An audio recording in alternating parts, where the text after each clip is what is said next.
are my tips when it comes to skipping. So I'm just going to put the skipping rope down for a bit. First, let's work on the arm, or shall I say wrist movement. When it comes to skipping, the movement is all in the wrists. Let's practice with the arm movement. A common mistake we see with beginners is using their whole arms to turn the skipping rope around.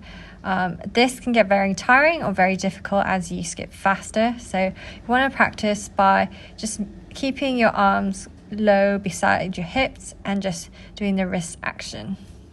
Once you're practicing the arm movement, then you can go into adding your feet in. Feet coordination is also another key part of skipping. Alternatively, you can just work on your feet coordination first before adding in your arms as well.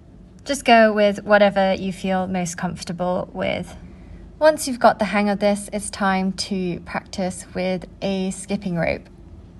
With a rope, just do what you were doing without it. It may take a few goes or sessions to be able to do it consistently, but keep practicing and don't give up. Main thing to keep in mind is the movement is all in the wrist. Keep your eyes looking straight ahead and practice your coordination.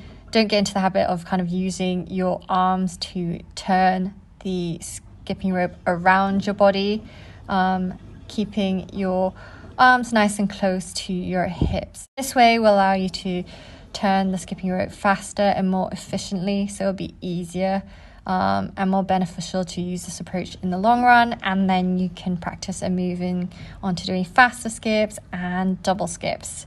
If you found this video useful, please do give it a thumbs up, and I hope you enjoy your skipping journey.